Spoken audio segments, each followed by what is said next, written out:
Les 2 dernières années au Sénégal sont marquées par l'avènement de la pandémie à Covid-19, qui est une crise sanitaire sans précédent et qui est marquée par une forte contagiosité.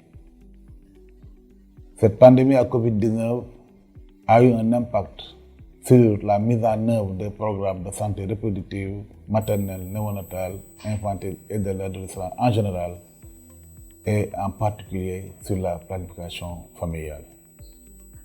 Mais grâce à une réactivité rapide, la continuité et la disponibilité des services de santé reproductive, maternelle, néonatale, infantile ont pu être maintenus pour le bénéfice de la santé des populations. Au Sénégal, la mise en œuvre des plans d'action nationaux pour la planification familiale nous a permis donc, en tout cas, d'obtenir des résultats satisfaisants. Et c'est ainsi que le taux de prévalence contraceptive est passé de 12,9% en 2011 à 27,5% en 2021. De même, les besoins non satisfaits en planification familiale sont passés de 21,6% en 2011 à 16% en 2021. Ainsi, la contribution du Sénégal à l'atteinte de l'objectif du partenariat de Ouagadougou est de 542 000 femmes utilisatrices additionnelles. Nous estimons qu'en 2021, 847 000 femmes utilisent une méthode moderne de contraception. Et grâce à cela, ça a permis donc d'éviter 328 000 grossesses à risque, mais aussi 117 000 avortements à risque et enfin 750 décès de mères.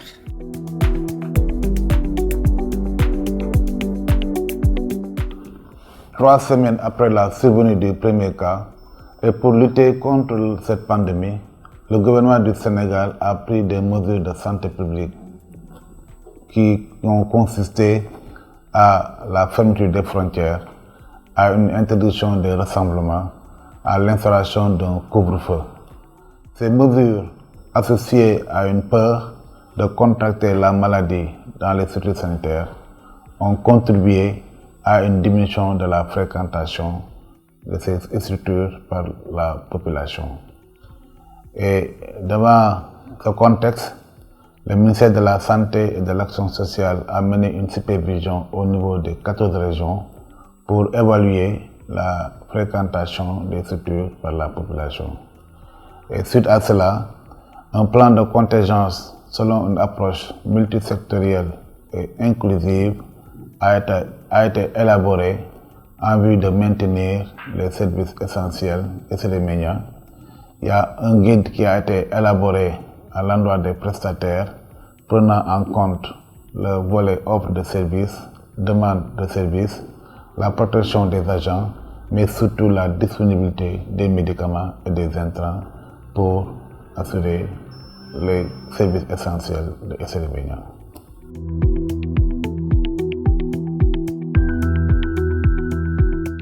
Le défi majeur reste d'assurer la résilience du système de santé lors de crises multiformes, mais surtout de prendre en compte la continuité des services de santé lors de l'élaboration des plans de préparation aux réponses de crise et d'en assurer la parfaite mise en œuvre.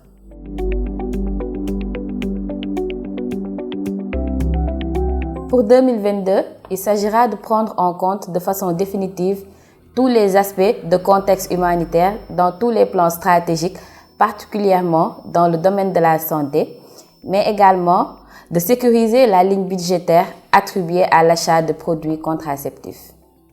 Cette réunion annuelle du partenariat de Ouagadougou survient dans un contexte où la majeure partie des pays sont en train d'élaborer leur plan d'action nationaux budgétisés, mais aussi à 9 ans de l'évaluation des objectifs de développement durable.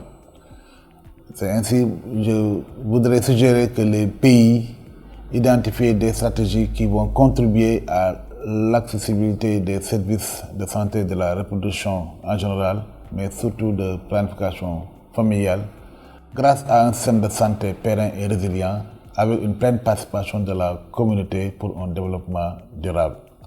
Je voudrais terminer mes propos pour remercier l'unité de coordination du partenariat de Ouagadougou pour l'excellent travail qu'il est en train de faire pour accompagner les pays dans l'atteinte des objectifs assignés.